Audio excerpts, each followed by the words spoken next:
uma das mais belas homenagens a Led Zeppelin. Ó,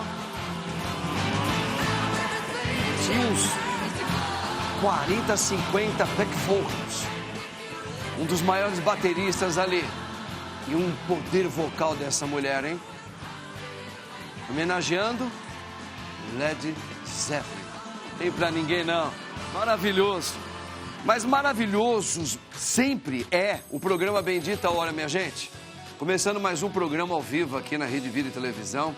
Bendita Hora não tem pra ninguém, ao vivo aqui. É, às 3 horas da tarde junto com você. E você é o que favorece tudo isso aqui, sabia? Senhora, o senhor, todos vocês aí. Gente, com muita alegria, vamos colocar agora tudo nele, né? Ele é o motivo maior de tudo. Convido você, vem junto com o Padre Marcos. Em nome do Pai, do Filho e do Espírito Santo. Amém. Vinde, Espírito Santo, enchei os corações dos vossos fiéis. Acendei neles o fogo do vosso amor. Enviai o vosso Santo Espírito, e tudo será criado, e renovareis a face da terra. Oremos. Ó Deus, que instruístes os corações dos vossos fiéis com a luz do Espírito Santo, fazei que apreciemos retamente todas as coisas, segundo o mesmo Espírito, e gozemos sempre da sua consolação. Por Cristo, Senhor nosso, assim seja. Rogai por nós, Santa Mãe de Deus, para que sejamos dignos das promessas de Cristo. Amém.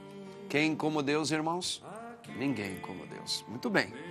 Olha, deixa o Padre mostrar essa mesa maravilhosa aqui. Eu vou começar pelo meu lado esquerdo, tá? Duas, eu acho que são as primeiras vezes, acho que é a primeira vez que está vindo no meu programa. As outras duas já vieram aqui, tá certo? Vamos começar por aquelas que eu acredito que é a primeira vez. Ela é ginecologista e obstetria, né? Obstetra. É atendimento humanizado, médica pela Universidade Federal de Minas Gerais. Tenho a honra de trazê-la aqui, a doutora Isabela Ferreira. Doutora Isabela, seja bem-vinda, querida. Deus abençoe você. Amém. Que alegria, viu? Obrigado. Ela é escritora, ela, como ela brincou, ela falou, eu brinco um pouquinho de tudo isso, com bom sentido. Nasceu em Pernambuco, mudou-se para em São Paulo em busca de sonhos e autoconhecimento. Escritora, palestrante, coach. Quer saber quem ela é? É a nossa querida escritora Marlene Monteiro. Marlene, tudo bem, tá? Deus abençoe Obrigada, você, viu, pelo querida? convite. Seja bem-vinda. E ó, daqui a pouquinho ela vai falar dessas duas obras-primas aqui, hein, Mineiro? Olha que legal. Mostrando aqui, tá certo? Já ela vai falar um pouquinho para nós isso aqui. Isso aí, Marlene. Bom, essas duas moças aqui já são mais conhecidas nossas aqui, não é? Esta aqui é nutricionista clínica esportiva, uma das maiores competentes na sua área. Simpática, graduada aí em nutrição pela Universidade Paulista, pós-graduada em nutrição esportiva. Nada mais, nada menos do que a doutora Jéssica Bárbara da Silva. Alegria estar aqui, padre. Jéssica, Sua que bênção. alegria, viu? Muito obrigada. Maravilha, você é muito querida, muito competente. Obrigada, padre. Maravilha. Gente, ela, né, são favas contadas aqui na Rede Vida. Ela é palestrante, teóloga, psicóloga, olha aí. É a nossa querida Meire Camia, olha aí, ó. Tem musiquinha, gente. Até o Elvis se dobrou pra ela, ó.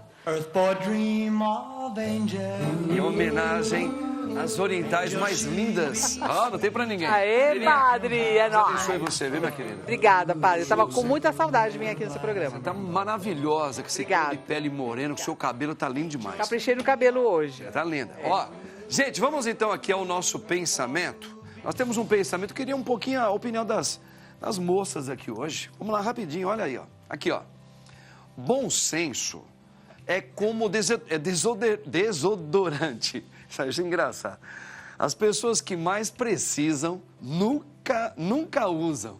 É verdade mesmo, gente? Bom senso. As pessoas que mais precisam...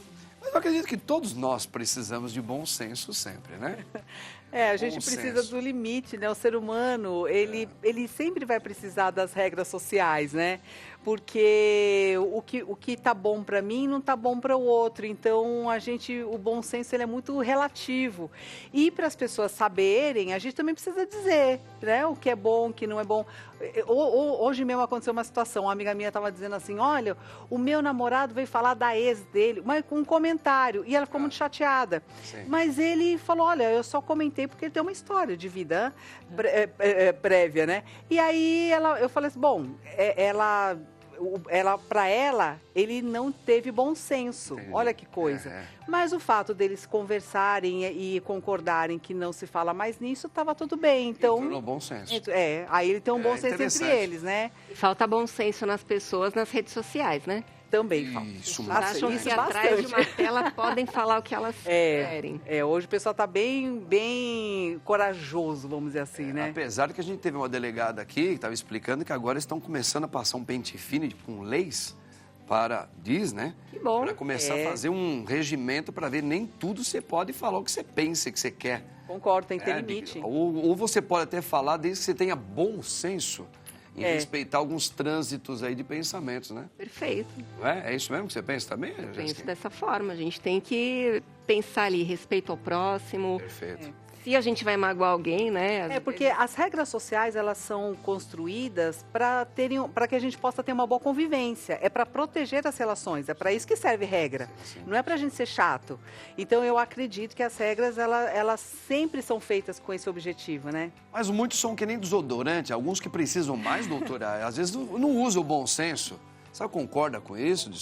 Em rede social, então, na minha especialidade, o que mais tem de gente falando coisas que não tem conhecimento e que querem intrometer na conduta médica e colocando muita exposição também. Por isso que o CFM se pronunciou recentemente para colocar normas para veiculação dos posts e dos stories, porque, de fato, a gente precisa, né? Precisa. O limite ali entre o que pode e o que não pode está muito tênue hoje em dia. As pessoas não estão sabendo muito mais, né? E hoje parece que tudo é permitido, né? Você tem um celular, você tem uma câmera, tudo pode, né? Isso. Isso, até assim, em relação à própria consulta médica, gravação de exames, é proibido, mas os pacientes hoje acham que pode gravar. Eu faço bastante exame no meu consultório. As pessoas gravam o exame o tempo todo. É porque eu já conheço meus pacientes, tenho um bom relacionamento, mas as pessoas acham que podem tudo, mesmo que podem subir para a rede, pode fazer o que quiser. E a questão é que o privado, aquilo que deveria ser privado, quando ele é exposto na rede social, você perde o controle. E aí, às vezes, a pessoa postou sem pensar e depois ela se arrepende. Ela fala, ai, meu Deus do céu, eu não podia ter feito aquilo. Uma vez na rede, ninguém... Aí você não tem mais controle, né? E aquele caso, assim, de pessoas que chegam assim, eu conheço alguém, Marlene, que fala assim, olha, quando eu chegar aos 70 anos de idade, eu vou falar tudo aquilo que eu tenho tanta vontade e eu não pude, que eu tive que ter bom senso. O que você acha disso? Eu acho que essa pessoa nunca teve bom senso e está usando a idade para justificar. Não podemos falar tudo o que pensamos. Concordo. Tem pessoas que acham que a sinceridade é tudo. Hoje eu chego a uma conclusão que não é assim. As pessoas têm que Nem ter sempre a minha delicadeza. sinceridade vai te fazer bem. Verdade. Posso magoar a doutora Jéssica por eu ser sincera? Será que aquilo que eu acho que é sincero, que eu acredito que é sincero, Porque é muito o que é sincero para você, para mim, para ela não é. pode não ser sincero no Pode teu não mundo, ser. no seu contexto, na sua psicologia. Exatamente. Por isso, olha só, aproveitando essas moças aqui inteligentes, a nossa enquete hoje do dia é o seguinte: você acha que sinceridade tem limite? Sim ou não? Então é você que vai responder no finalzinho. Nosso diretor fala assim, padre, dá uma olhada aí, ó. Vamos ver o que o pessoal respondeu no Instagram. Quero a opinião do povo aí, tá? Vocês aí. Então lá, vamos lá. Instagram oficial, @programa Bendita Hora.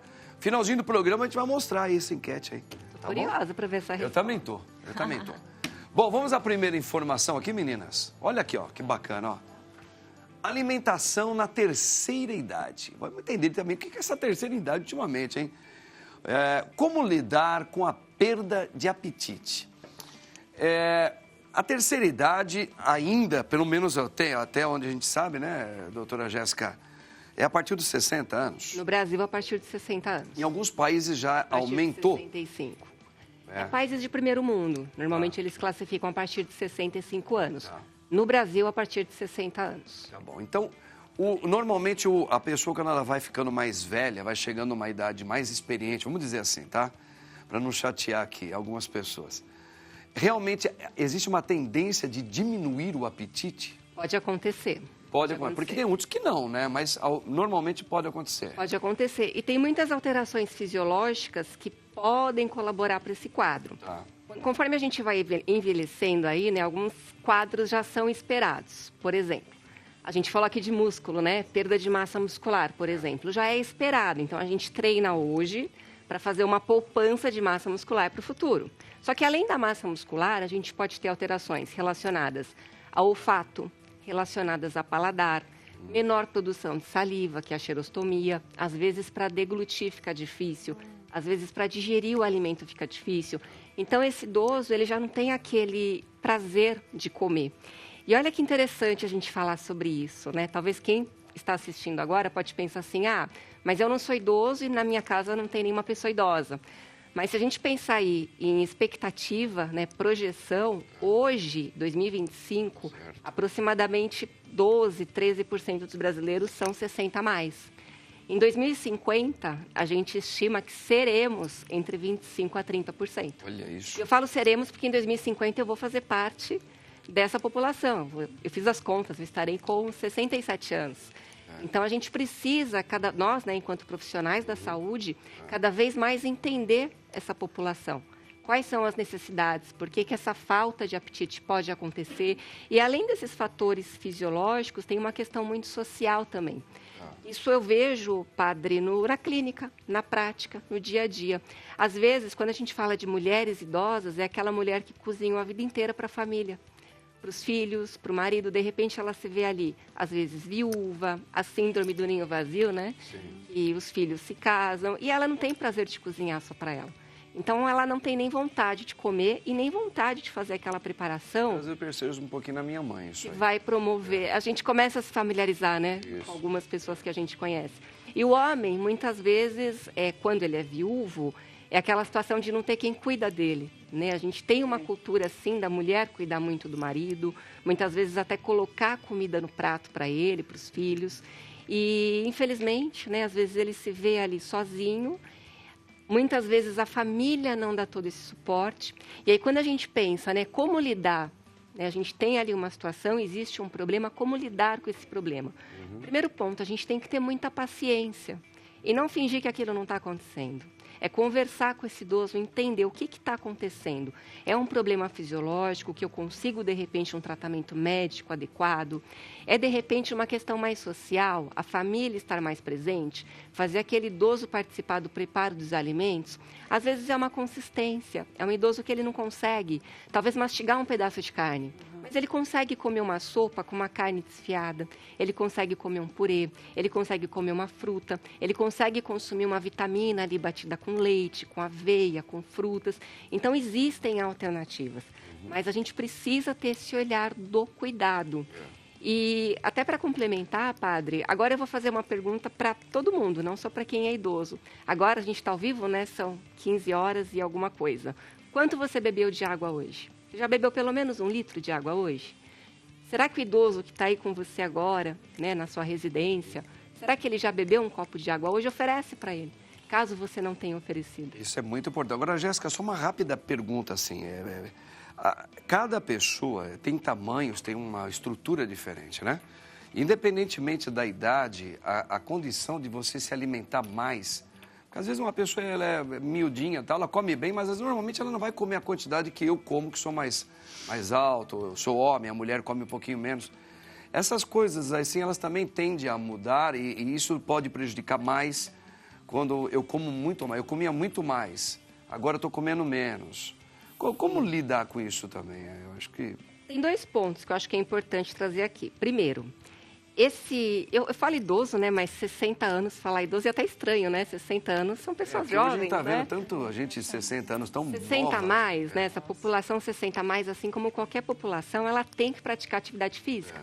Então, talvez ele tenha um gasto calórico baixo por não praticar atividade, mas talvez o segredo ali, né, a melhoria não esteja em fazer comer menos, mas talvez gastar mais com uma atividade física que vai, inclusive, favorecer parte de locomoção, evitar quedas, dar independência para essa população. Sim. E um outro ponto que é importante é quando a gente fala volume. Volume do quê? É de alimentos ou de calorias? Que tem alimentos que não têm volume, mas têm muitas calorias. Principalmente quando a gente fala de ultraprocessados. E o idoso ele tem muito aquele costume, às vezes, de jantar. Quem nunca viu uma situação, né? Jantar um café com leite com uma bolacha de maisena, por exemplo. Bolacha, biscoito, né? De maisena. Então, comer bem, né? Se você pegar ali um prato de sopa, um prato de vegetais, uma proteína magra, bem cozidinha ali, para ficar fácil de mastigar, que às vezes ele tem uma questão de dentição ali também, ele vai comer bem, mas não necessariamente vai ter tanta caloria para fazer um superávit calórico e fazer ele ganhar peso. Perfeito. Tá vendo, gente, que legal? Bacana, hein? Uma aula aqui, ó. Dá uma olhadinha aqui, ó, essa outra informação agora. A Marlene Monteiro, ela escreveu assim, um dos trabalhos dela. Depois do fim, recomeçar é preciso. Foi necessário eliminar a dor para dar vida à águia dentro de mim e permitir que ela me levasse a conhecer novos horizontes. Tá aqui, ó, o livro da nossa querida Marlene Monteiro, Depois do Fim, Recomeçar. Marlene, fala um pouquinho desse livro aqui, desse trabalho aqui, ó, tem uma edição maravilhosa, hein? Um livro de superação. Fala um pouquinho, como é que foi esse livro que antecede esse aqui, né? Fala um pouquinho, por que é importante primeiro a gente descobrir esse trabalho seu? O que você trata? Padre, durante 21 anos eu fui vítima de violência doméstica. Eu sofri 5 tipos de violência doméstica. Sofri a psicológica, a física, a moral, a sexual e a patrimonial. Nossa Senhora. E durante 21 anos eu me senti merecedora de tudo que eu passei. E quando eu resolvi sair do ciclo da violência doméstica, que eu fiz terapia, que eu superei, que eu resgatei a Marlene e descobri essa águia que existe dentro de mim, eu resolvi escrever esse livro e mostrar para as mulheres que elas não estão sozinhas. Porque quando nós estamos dentro de um ciclo de violência doméstica, nós acreditamos que somos únicas. Que a grama do vizinho é mais verde do que a minha. Que o casamento da Miriam é melhor do que o meu, porque eu não sei o que ela passa. Perfeito. Entendeu? Nós estamos sozinhas dentro de um mundo sem expectativa. Eu não tinha esperança de sair daquele ciclo de violência doméstica. 2 filhos, medo do amanhã, não ter o que dar para meus filhos, porque a primeira coisa que ele tira de uma mulher, o agressor, é o financeiro. Porque é através do financeiro que ele consegue manter ela presa ali dentro daquele ciclo. A presa dele tá segura, porque se não tem dinheiro, ela tem medo de sair, ela tem insegurança. E eu quis mostrar para as mulheres que da mesma forma que eu saí desse ciclo de violência doméstica, elas também podem sair. Foi necessário eliminar a dor? Foi necessário o perdão. Que eu me descobrisse. Gostei disso aí que você falou. Foi necessário essa eliminar frase, o perdão. Foi necessário eliminar a dor para dar vida à águia dentro de mim e permitir que ela me levasse a conhecer novos horizontes. Eu só consegui descobrir essa águia dentro de mim depois que eu perdoei. Porque eu tinha muito ódio dentro de mim. Tanto é que essa palavra hoje não existe mais no meu vocabulário. Glória a Deus. Eu tive que perdoar para poder resgatar, para poder respirar e dar um primeiro passo. Para tomar uma decisão. Para tomar uma decisão na minha vida. Porque tudo que eu vivi, eu tinha muita raiva, eu tinha muito ódio, eu tinha muita mágoa dentro de mim. E qualquer decisão dentro dessa bolha de mágoa poderia ser muito perigosa em todos os sentidos. Exatamente. E eu tive alguém que me segurou pela mão e me levou. Dá licença. Claro. Ai, meu Foi Deus. que foi um... Cadê? Um instrumento... Foi um instrumento de Deus. Ele foi... Cadê o prefácio do meu livro? Daqui no comecinho. Ele foi... Essa pessoa... Ah, o Dalcides. Escreveu o prefácio. Olha aqui, ó. Foi. Dalcides, minha gente, aqui da Rede Vida e Televisão. Tá vendo? Ele foi aí um dos expoentes aí. Ele foi meu orientador espiritual. Ele era meu orientador espiritual. Que legal. Ele foi a primeira pessoa com quem eu me confessei e contei os meus problemas. Eu fiquei 1h40 com ele. Imagina os ouvidos dele, chorando. Mas ele segurou na minha mão e nunca mais me soltou.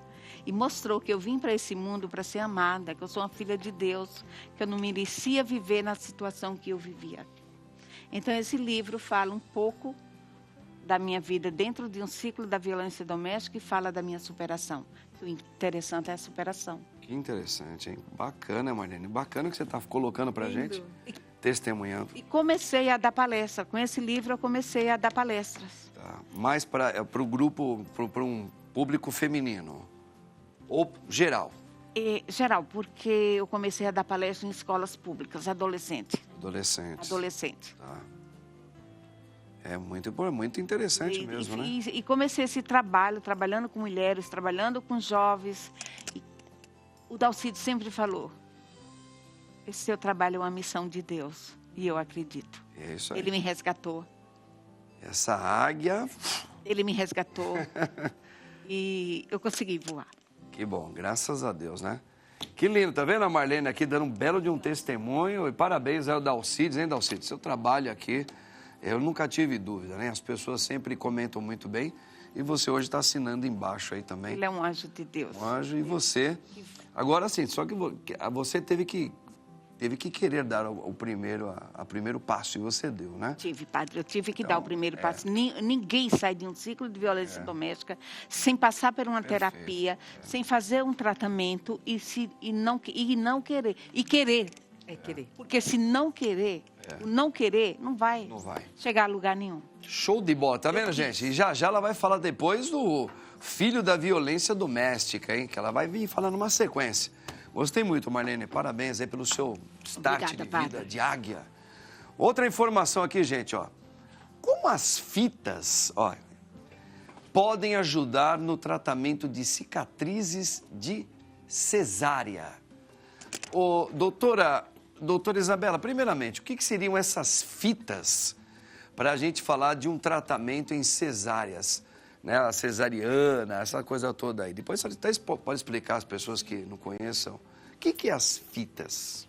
Eu trouxe aqui algumas fitas para a gente exemplificar, mas basicamente é uma estrutura que tem um material biológico e ele auxilia no fechamento da ferida. Quando a gente tem uma cesárea, a gente está falando de uma cirurgia abdominal, né? Uma cirurgia abdominal, ela tem a profundidade, ela tem as camadas. Para a gente começar uma cesárea, até chegar no bebezinho, são 7 camadas, que a gente precisa cortar e fechar essas camadas de uma forma eficiente. E aí a gente vai para a parte externa, a última camada, que é a pele, e a gente, claro, tem a preocupação de fechá-la bem, mas a gente tem uma preocupação com a estética também, né? Todos nós temos, principalmente num país como o nosso, né? O Brasil, a gente se preocupa muito com a estética. E a ideia da fita é realmente ajudar nesse fechamento para que a ferida não se abra e dar um efeito estético maior. Então, eu trouxe aqui para mostrar, é um material que eu adoro, eu uso bastante, assim, no meu dia a dia. E aí, já no pós-parto, a paciente já começa a usar, é bem legal. Ela é feita de um material, deixa eu mostrar aqui para vocês, vou até tirar, é bem interessante, que ela parece uma pele mesmo, se você pegar e quiser sentir, parece uma pele. E aqui essa parte aqui encontra com a ferida. Ela libera substâncias químicas que ajudam no fechamento. Então, é muito legal, porque a gente isola do ambiente externo, ajuda no fechamento interno e externo, na parte estética. Ela vai expelindo, tipo uma medicação. Tem alguns ativos aqui, nessa parte de dentro, é bem legal. Certo. E isso dá uma oclusão muito grande. Ela faz o papel do ponto, né? Do ponto. Então, não se dá ponto mais. Se dá o ponto. A gente faz o ponto, sim, que é o intradérmico, que é uma fica com um material biológico que ele se integra à pele. A gente dá um ponto bem sutil, é um ponto mínimo. Mas se você olhar por fora, parece que não tem ponto. É o ponto do cirurgião plástico que a gente faz. E, além disso, a gente aumenta esse poder cicatricial com a fita, com essa fita. Aqui também tem um gel que eu adoro, que eu vou até abrir aqui e mostrar aqui para vocês. Ele tem, quando a gente passa na pele, ele se dissolve a pele e ele também ajuda no fechamento. Então, além do gel, a gente usa a fita também. Então, fica muito legal, fica muito bom mesmo. A gente tá bom, claro. só vai mostrar aqui para as pessoas em casa esse gel. A fita, claro. E esse gel, ele é mais um produto, um instrumento utilizado para os médicos mesmo, né? Os médicos. Para qualquer cirurgia que você tem um corte... Mas não é algo que você compraria em farmácia, assim, fácil para o público? A gente, depois, no final, vai passar o link. Tem um site que a gente comercializa. Mas é bem legal. Eu tive uma experiência própria, que eu passei por uma cirurgia de câncer de tireoide. Isso tem 2 anos.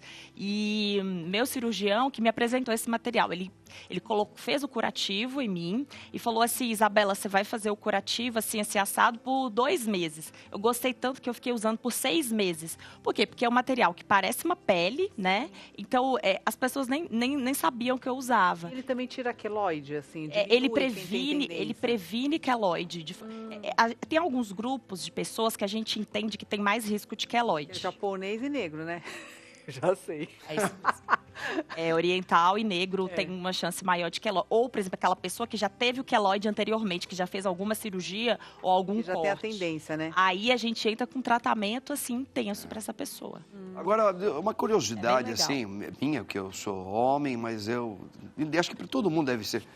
Para fazer uma cicatriz de cesárea, vai depender muito da mulher ou normalmente o alcance de corte, de centímetro de espessura, é sempre o mesmo ou vai depender do tamanho da Você fala de profundidade, né? Não, até do corte mesmo para poder colocar em cima entendi. O adesivo. Por exemplo, o adesivo ele é próprio sempre para o mesmo número o tamanho de corte ou não? A gente orienta o tamanho do corte da cesárea pelo tamanho do bebê. Tem bebês que a gente já vai preparado para um corte maior, que são bebezões, né? Os bebês ali próximo dos 4 quilos, né? Interessante. Agora, por exemplo, se eu vou fazer o parto de um prematuro, ou de um bebê que é menorzinho, que a gente entende que o crescimento foi mais restrito, e a gente consegue ver isso facilmente pela ultrassonografia, aí a gente faz um corte menor. Então, assim, a gente faz o corte, o mínimo possível. A gente nunca deixa o espaço sobrar. Às vezes, até durante no momento da cirurgia que a gente está tirando o bebê, a gente dá uma ampliadinha no corte, que às vezes a gente é tão econômico com o corte, já aconteceu isso comigo algumas vezes. A gente é tão preocupado, assim, de deixar essa mulher com a questão estética, assim, e aqui no Brasil, é muito engraçado. Eu tenho algumas pacientes que são estrangeiras, que elas se estranham com o tamanho do corte da cesárea feita no Brasil. Porque fora, além do corte ser mais alto, ele é maior. Maior, né? Mas aqui o tamanho do corte é pelo tamanho do bebê. A gente se orienta pelo tamanho do bebê. Agora, a profundidade aí, padre, aí vai depender muito do panícula adiposa, etc. Mas geralmente não é muito diferente, não. Mas quando tem maior panícula adiposa, aí a gente vai mais profundo. Eu não sei o que é isso, mas eu acredito que deve ser alguma coisa... Gordura, né? Gordura, né? Tem a ver com gordura. Gordura. Mais gordura. Gordurinha da mamãe. Vai ter mais profundidade. Maravilha, doutora. Eu gostei demais da explicação. Vamos ver aqui a outra informação aqui, ó, rapidinho. Dependência por compra. Ixi, isso aqui dói, hein? Isso é. Mulherada. Tem um rapaziada aí também, ó. Dependência por compras. Ou oniomania. Oniomania. Cresce com o uso das redes sociais. Saiba a hora de parar. É o vício nosso de cada dia, né, padre? Aí, no caso, as mulheres são campeãs nisso ou os homens hoje também estão? Os homens também estão atrás ali, viu? Porque é vício, né? E vício a gente tem vários. É só você pegar os 7 pecados capitais que você vai ver lá o rol de vícios, assim. A gente tem vício em tudo. Não só de compras, mas pornografia, por exemplo, até nas emoções. Tem gente viciada em emoção de adrenalina, de raiva, chocolate, bebida alcoólica. O ser humano, ele tem uma tendência a buscar o prazer. Então, quando a gente compra, quando faz a compra na internet, tem gente que compra e nem usa. Ela tem o prazer de comprar, de adquirir. Porque naquele momento, o comprar, ele alivia uma ansiedade. E esse é o ponto. Todo mundo deveria como se fosse um olhar... fumante, né? Isso, ele alivia. Comprar que me dá um certo alívio. Dá um gostosinho, né? dá dopamina. E nós estamos muito viciados em dopamina. A gente está tendo dopaminas muito baratas e rápidas. E esse é um problema no sentido do próprio amadurecimento espiritual. Por quê? Porque as emoções, o ser humano, ele quer muito prazer, ele não gosta de sentir emoções ruins. Por exemplo, a ansiedade, a angústia, a tristeza. A demora. Porém, essas emoções, elas têm uma função psicológica e espiritual. Então, nós temos emoções primitivas, que são a raiva, o medo, tá? E nós temos as emoções que elas vão se lapidando, vamos dizer assim, que é, por exemplo, você sai de um egoísmo e você se torna mais altruísta. Um não é polar ao outro, um não é contrário ao outro, ele é uma evolução. Você sai do egoísmo e se torna mais altruísta, faz parte da evolução. Então, essas emoções que nos levam a uma conduta de justiça, de ordem, de respeito, que a gente gosta tanto, ela precisa das superações. Então, eu preciso superar a minha espera para ter paciência, para ter um pouco mais de bom senso. Então, esses comportamentos mais humanizados, eles precisam dessas superações. Como a gente não aguenta, a gente não sabe lidar com as angústias, a gente não quer saber lidar com a nossa ansiedade, a gente quer passar rápido por aquilo. Então, eu como um chocolate, eu pego qualquer outra coisa, mas aquilo não faz eu mudar o comportamento. Pior, ele me deixa no ciclo vicioso, porque comprar demais vai me dar prejuízo, comer demais vai me dar prejuízo. Tudo que eu faço repetidamente e que me traz prejuízo, a gente chama de ciclo vicioso. E na sua área tem tratamento aí na psicologia? Tem. Por isso que o autoconhecimento, ele é o único caminho para você sair de vícios. Você precisa saber qual é o autoconhecimento. Porque existe um buraco dentro da pessoa. Ela quer suprir aquela falta que ela sente consumindo coisas ou consumindo pessoas. E aquilo nunca vai sanar, porque não é aquilo. Na verdade, é algo que ela tem que ter de dentro para fora. Então, o caminho é para dentro. O caminho não é para fora. Então, a gente está buscando fora, tentando preencher algo dentro. Que é o caso, por exemplo, que a Marlene falou, olha, eu preciso olhar para mim, ver as minhas fortalezas, encontrar essa águia aqui para eu voar. E eu estou buscando asas em outros lugares, em outras pessoas, porque a gente acha que é mais fácil. Porque a nossa cultura é muito consumista. A gente acha quando a gente que fala tudo olhar compra. para dentro também, Meirinha, fala assim, eu preciso fazer uma leitura dentro de mim. Sim. Automaticamente, esse dentro de mim também subentende-se que eu necessito compreender o fora de mim ao mesmo tempo. Por exemplo, se alguma coisa me deixa estressado, que me deixa ansioso, é lidar com alguns tipos de pessoas. Ponto. Então, eu preciso fazer uma análise. Quando é que eu fico estressado com esse tipo de gente? Em que momento começa em mim? Quando eu escuto ela falar isso? Quando ela entra nessa área? Agora, além disso, eu preciso entender também um contexto que leva esse tipo de gente ser desse jeito para eu poder talvez dar o perdão. Então, o que você está falando é o sintoma. Por exemplo, eu não me dou bem com as pessoas, eu sou muito irritada, as pessoas me irritam, isso é sintoma. Mas o que me leva a essa chateação eterna, que isso não é com fulano, é com ciclano, eu vou repetindo as minhas chateações, é justamente a falta de autoconhecimento no sentido de que eu preciso florescer. Então, nós temos uma frustração interna de que a gente precisa colocar para fora as nossas vocações, servir ao mundo, e quando eu não consigo criar esse propósito, encontrar esse propósito, eu fico com essa fome, que é uma fome da alma. Todo ser humano veio com um propósito de servir a humanidade. Ela como médica trazendo luz, ela salvando almas, ela melhorando a vida das pessoas, você dando acalento à alma das pessoas. Quando você faz isso, gosta e você vê que faz bem, você fica feliz. Você diminui as suas compulsões, porque você já está dando para o mundo aquilo que você veio fazer. Então, a gente tem que aprender que nós não é consumindo, mas é dando para o mundo que a gente para com essa fome de alma. Então, o nosso problema hoje é que nós não temos mais a criatividade de dar, porque nós queremos ser tão certinhos que a gente está se encaixotando tanto em modelinhos com medo de errar. Então, a gente tem medo de fazer coisas diferentes, a gente quer modelinho certo, ninguém quer errar mais, entende? É tudo dica para isso, dica para aquilo. Então, nós estamos muito frustrados em nossa criatividade, em ser humano, Estamos sabe? esquecendo que somos seres humanos, né? isso. A gente está Interessante. sendo tudo menos a gente mesmo. gente mesmo. Então eu quero um nariz, todo mundo faz o mesmo nariz, a mesma boca, o mesmo olho. A gente faz tudo igual todo mundo. Verdade. Então, quer dizer, eu fico me encaixotando dentro de um modelo que não sou eu. Sou eu. Entendeu? Perfeito, gente. Olha aqui, que deu uma aula aqui também a nossa Meirinha. Vou falar com você, hein? Vamos lá. Outra notícia aqui, minha gente. Filhos da violência doméstica. Marlene escreveu aí o mais recente. E esse aqui, Marlene, já que você deu esse exemplo, esse testemunho tão lindo, e os filhos da violência doméstica? O que você pretendeu ao passar aqui para os leitores? Quando nasceu, depois do fim recomeçar é preciso, que eu comecei a dar... A águia saiu. A águia saiu, a água parou de ter pena dela. A águia chorava com pena dela, padre. Agora não chora O mais. pior não. sentimento que existe na Horroroso, face da é terra. verdade. Eu tenho vergonha de falar que eu chorava com pena de Peninha mim. de mim, né? Pena de mim, o pior sentimento que um ser humano horrível, pode é sentir triste na mesmo. vida.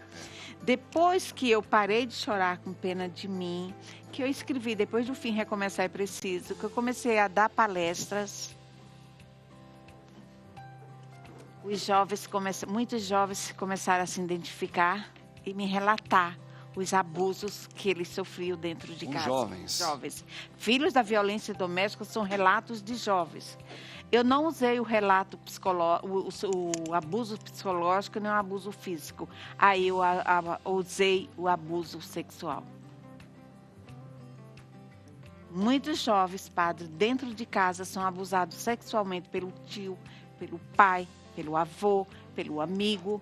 Então aí eu dou um alerta para as mães, para os pais, olharem para suas crianças. Porque muitas vezes, é meu irmão, eu vou deixar a minha criança com meu irmão. Ele está abusando, não importa se é um menino ou a menina. Ele sofre abuso. Eu E tenho a criança demonstra no comportamento, muda o comportamento da criança. Eu consegui um relato de um jovem, ele falou, eu tenho 18 anos, eu comecei a ser abusado sexualmente pelo meu tio com 5 anos de idade. 5 anos de idade. E essas crianças, padre, são abusadas e guardam um segredo por amor. É o amor de se você falar, eu mato tua mãe, mato tua irmã.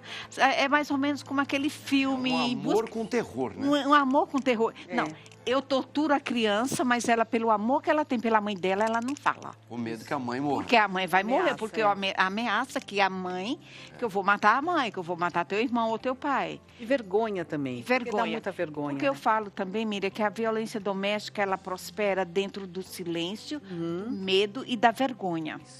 Porque eu sou vítima, mas eu não falo, que eu tenho medo.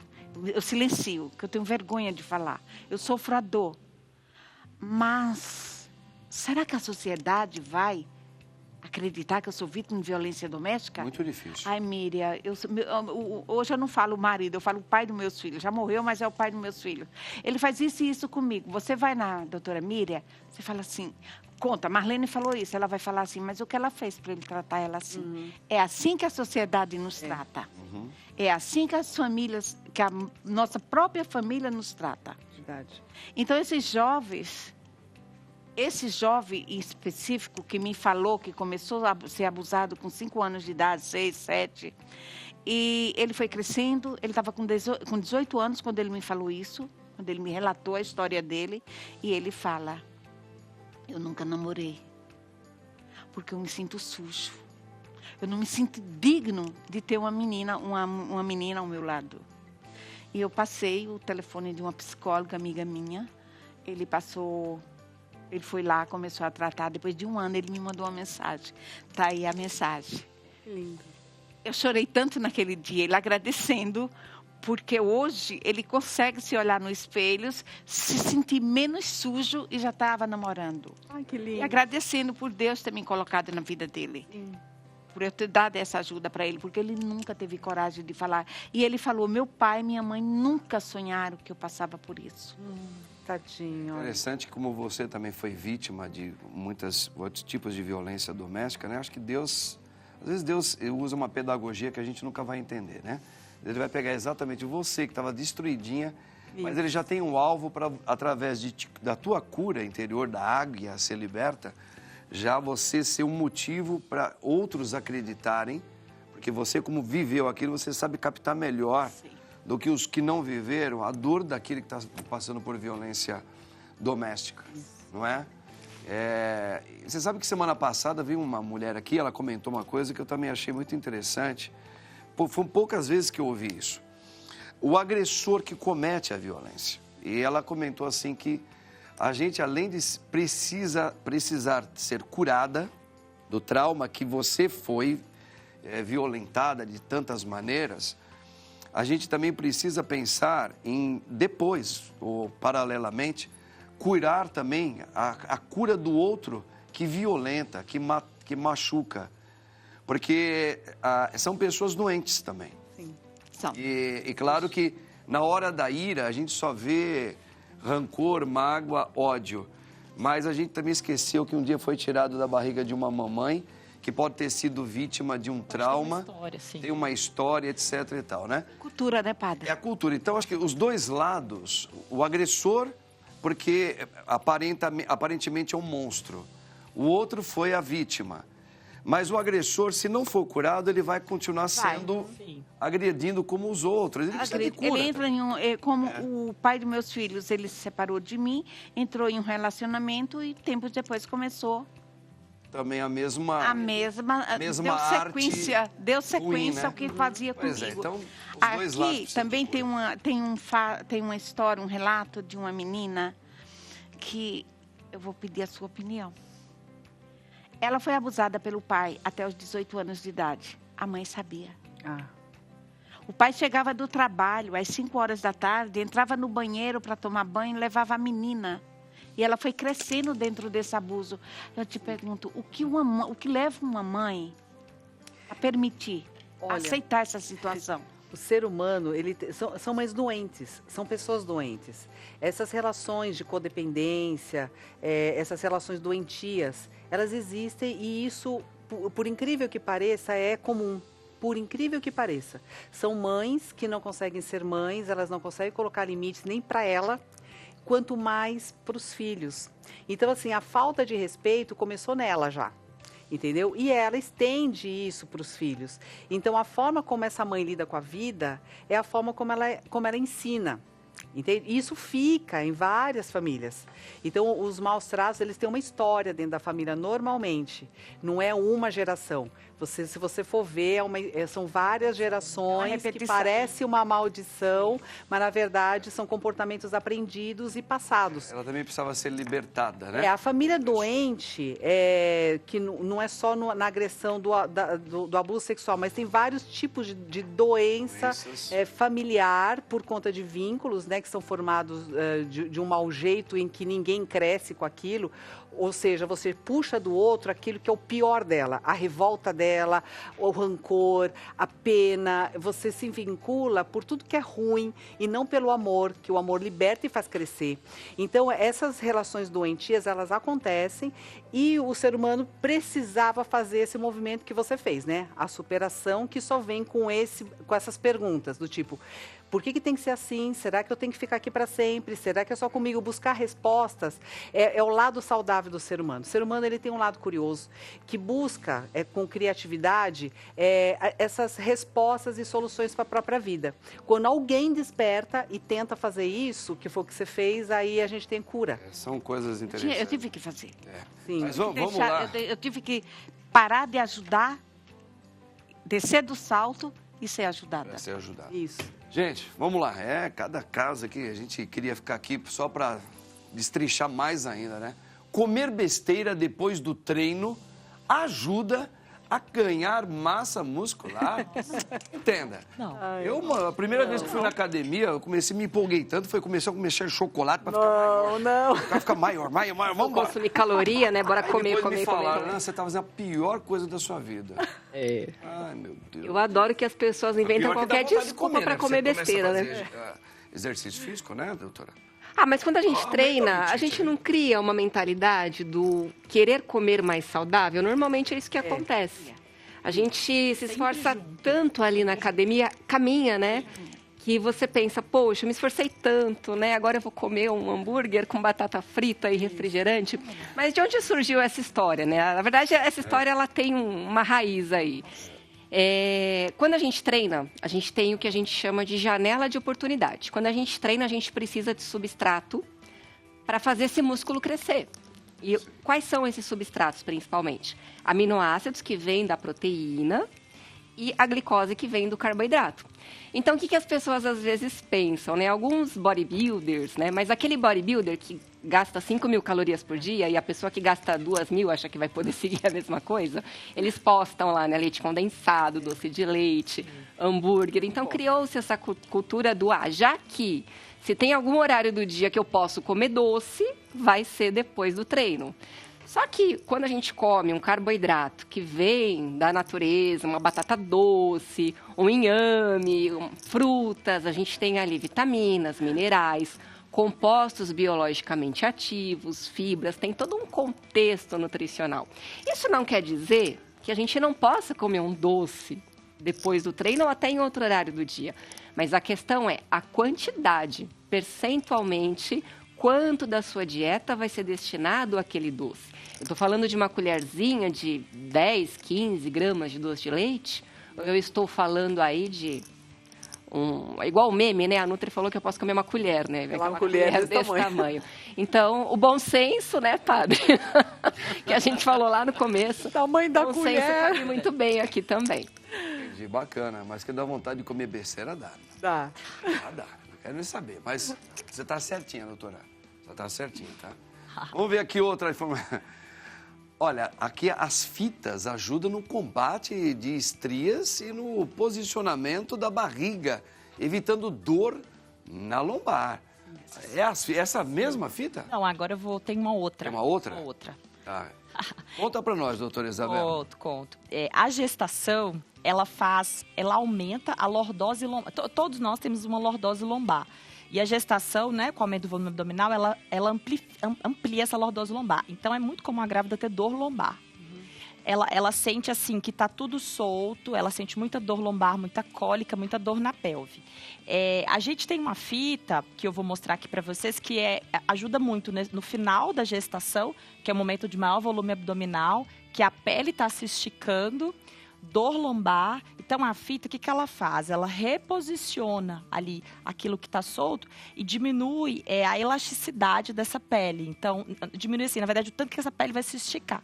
Porque a estria nada mais é do que o estiramento rápido da pele sem ter um tempo de recuperação, né? Então, forma-se aquelas estrias vermelhas, que são as primeiras estrias, né? Que são as depois, no pós-parto, mais fáceis de tratar.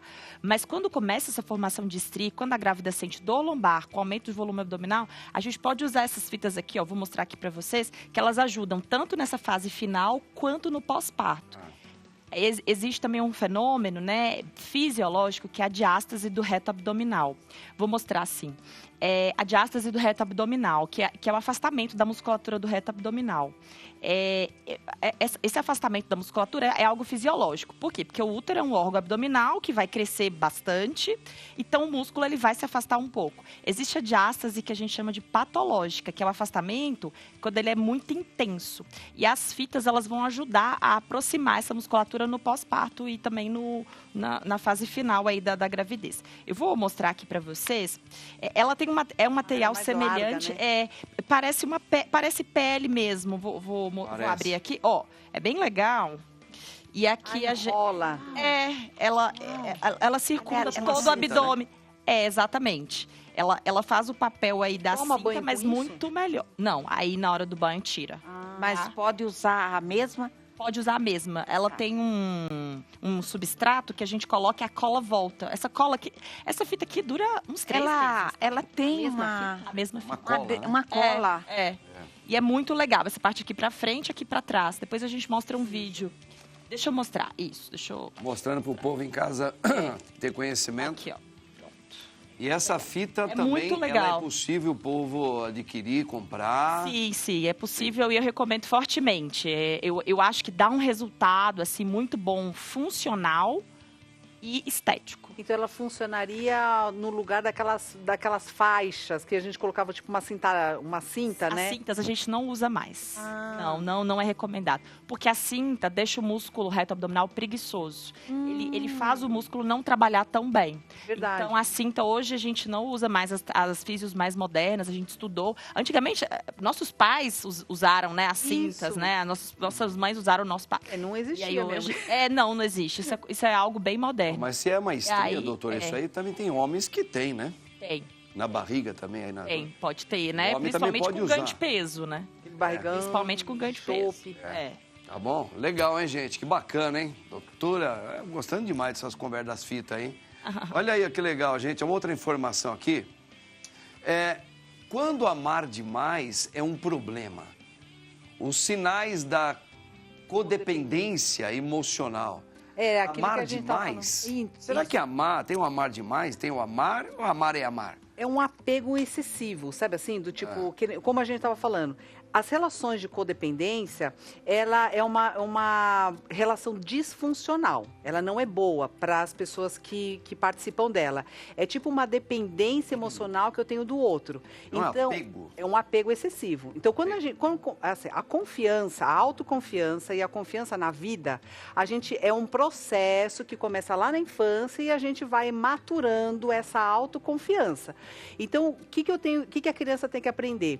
Do tipo assim, a vida ela vai me dar coisas boas, então eu confio na vida e confio em mim. Como que a criança faz isso? A mãe fala assim, filho, vai brincar lá. A criança corre e volta, e a mãe está lá ainda. E daí a criança vai um pouquinho mais longe e ela vê que a mãe não sumiu, ou seja, ela tem uma segurança, o que a gente chama de apego seguro, até o ponto que ela vai espaçando cada vez mais esse tempo de distância com a mãe, ou cuidador, mas ela tem a certeza, ou seja, ela leva essa mãe junto, ela tem a certeza de que essa mãe não vai embora. Quando uma criança tem um apego meio ansioso, ela tem uma dúvida, será que minha mãe está lá? Será que não está? Então ela tem muito medo de ficar sozinha. E essa criança, ela começa a achar que todas as relações, ela vai ser abandonada, ela vai ser, sei lá, alguma coisa ruim vai acontecer. Agora, como que a gente faz esse apego mais seguro? A criança pequenininha, ela precisa ter rotina. Então, na rotina, você tem hora certa para comer, hora certa para acordar. Então, ela vai gerando uma certa segurança. Então, ela vai conseguindo manter a atenção dela em outras coisas na vida, sem ficar com tanto medo de coisas ruins que possam acontecer, ok? Quando uma pessoa cresce com isso, ela vai trazer toda essa ansiedade dela, que ela teve com os primeiros cuidadores, para as relações amorosas. Então, ela vai ter muitos ciúmes, ela vai estar sempre muito insegura, então ela vai ser instável, do tipo assim, eu te quero, mas também quando você está muito perto, você fala, você me sufoca. Então, são pessoas assim que são muito difíceis no trato. E pessoas assim que não conseguem ficar sem a outra. Então, para ir numa festa, vai ter todo mundo junto, vai para a academia, vai todo mundo junto. É o tempo todo uma relação onde os dois não crescem, então não é uma relação assim saudável, e é uma relação que gera muita pena, muito sentimento de pena, do tipo, eu tô com outro porque eu tô com pena, ou eu tenho pena de mim, ou tenho pena do outro. Depois tem muita culpa, ou eu me culpo, ou eu culpo o outro. E também é uma relação em que tem uma sensação de obrigação com relação ao outro, tipo, se não sou eu aqui, o que vai ser dessa pessoa, ela não vai saber viver sozinha, ou eu não vou saber viver sozinha. Então, essa relação, ela gera muita angústia, muita raiva interna, muito rancor, muito ressentimento. Então, você percebe que não é uma coisa que liberta, não é uma coisa pautada no amor, mas sim na minha dificuldade de amadurecer emocionalmente. Aquela coisa que você falou no começo, de você se autoconhecer, perceber por que você tem esses apegos exagerados, você é capaz de comprar a pessoa. Exato, fica sempre comprando. Não é um amor, o amor não é isso, né? A pessoa ela tem uma outra composição. É uma relação baseada na manipulação. Eu preciso ter você. Eu quero ter você. É uma coisa mais de um domínio que eu necessito. Exato. E também não é só de relacionamento amoroso. Tem mães que fazem isso, do tipo assim, não liberta filho. Do tipo assim, então você vai me deixar aqui sozinha? Vai me largar por essa nora? Então tá, se eu tiver um ataque cardíaco aqui, não tiver ninguém para me socorrer, ela gera Pelo amor culpa de no Deus. filho, você entendeu? Eles fizeram aquele filme, Joga a Mamãe do Trem. Ó, é o seguinte, Já gente. assistiu esse filme? Nossa enquete tá... Já acabou o programa? Vamos ver. Vai fazer o quê? Deixa eu olhar a enquete aqui, ó. Você acha que sinceridade tem limite? Vamos ver, Olha hein? que o povo falou, dá uma olhada, ó. Eu acho que tem, eu 90,7% Ah, diz que sim, tem limite, tem limite. sinceridade. E 9,3% diz que não.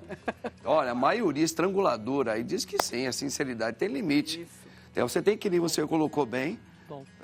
Vamos falar ser sincero, mas tem limite. Às vezes você tem que limite. saber trabalhar essa vezes sua não adianta, verdade né? com A minha jeito. sinceridade não é a sinceridade da Miriam. Gente, eu agradeço muito aqui a nossas convidadas. Doutora Isabela, muito obrigado. Gostei Obrigada a muito você. das suas explicações. E até a próxima, se Deus quiser, viu? Até a próxima. Foi muito bem. Marlene, parabéns aí pelo seu trabalho. Obrigada, Padre. Por você Obrigada. voar alto agora. Muito hein? Obrigada por ter me dado essa oportunidade de falar um pouco do meu Você é trabalho. muito querida, tá? Parabéns aí, que Deus abençoe muito. Obrigada. Doutora Jéssica, você já é favas contadas. Obrigada, padre. Gosto demais de você, porque você não Eu fala para arrancar adoro nada, vir da gente aqui. comer o que a gente Não. gosta, diminuir. Sem terrorismo. Deixaram lá e Quando o nós- médico fala tá com Primeira gordura no vez. fígado, procura a Jéssica. É isso. Ó, Meirinha Caminhar, você, o que eu vou falar? Não fala nada, você é maravilhosa. Ai, obrigada. Deus abençoe, viu? Amém, obrigada. Gente, olha, lembrando que hoje, logo mais, às 19 horas, lá numa paróquia Nossa Senhora da Lapa, nós vamos ter a missa, no final, com orações de quebra de maldições hereditárias. Vamos lá, imperdível, hein? 19 horas. E que Deus abençoe você, no nome do Pai, e do Filho e do Espírito Santo. Amém. Tchau, meu povo. Muito obrigado. Tamo juntos aí.